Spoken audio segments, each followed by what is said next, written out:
সড়কের মাঝখানের খুঁটি অপসারণ করছে কুমিল্লা সিটি কর্পোরেশন।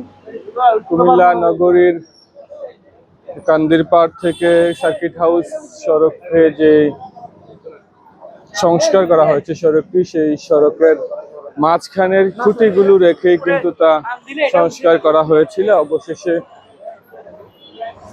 এ নিয়ে বিভিন্ন গণমাধ্যমের সংবাদ প্রকাশের পর অবশেষে তা অপসারণের উদ্যোগ নেওয়া হয়েছে।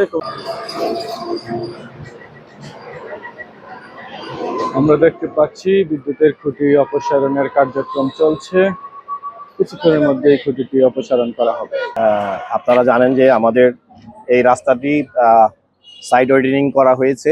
এটা প্রশস্ত করার লক্ষ্যেই যে সমস্ত পিডিবির যে সমস্ত খাম্বাগুলো রাস্তার উপরে আছে পর্যায়ক্রমে সবগুলোই সরানো হবে, যার প্রেক্ষিতে সিটি কর্পোরেশন এই উদ্যোগ গ্রহণ করেছে। এবং রাস্তার পাশে যে সমস্ত বিদ্যুতের খাম্বার কারণে যানজট সৃষ্টি হচ্ছে বা মানুষের চলাফেরা বা গাড়ি চলা বিঘ্ন ঘটছে, সেই সমস্ত পিলারগুলো সবগুলোই পর্যায়ক্রমে সরানো হবে। আজকে আমরা সেই কাজ শুরু করলাম। আপনারা দেখতে পাচ্ছেন যে রাস্তার উপরেই যে বিদ্যুতের যে পিলারটি রয়েছে সেটি অপসারণ চলছে।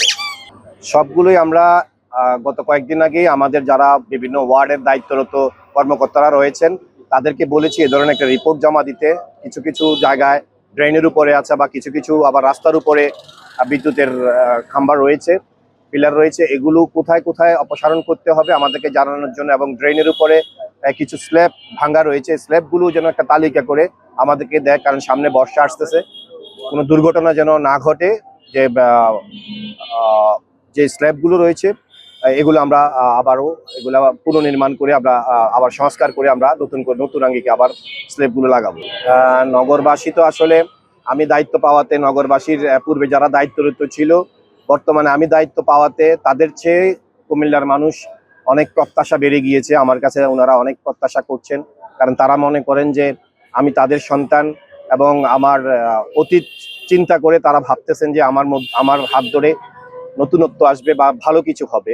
তো আসলে ওনারা যে আমাকে নিয়ে এরকম ভাবছে, এটা শুনলে আমি আমার দায়িত্ববোধটা আরো বেড়ে যাচ্ছে বলে আমি মনে করছি। কারণ এই কারণেই আমি আমাদের সিটি কর্পোরেশনের কর্মকর্তা বিন্দুদেরকে বারবারই আমি বলছি যে আমাদের একটার পর একটা যতগুলোই সমস্যা রয়েছে সবগুলোতে কিন্তু আমরা আস্তে আস্তে পর্যায়ক্রমে সমস্যাগুলো চিহ্নিত করব এবং সমাধান করার চেষ্টা করব। আমি নগরবাসীর উদ্দেশ্যে বলবো যে আপনারা শুধু আমার জন্য দোয়া করেন। সিটি কর্পোরেশনের যারা কর্মকর্তা আছে, কর্মচারী আছে, তাদেরকে সহযোগিতা করুন, আমরা যেন আমাদের কাজগুলো করতে পারি।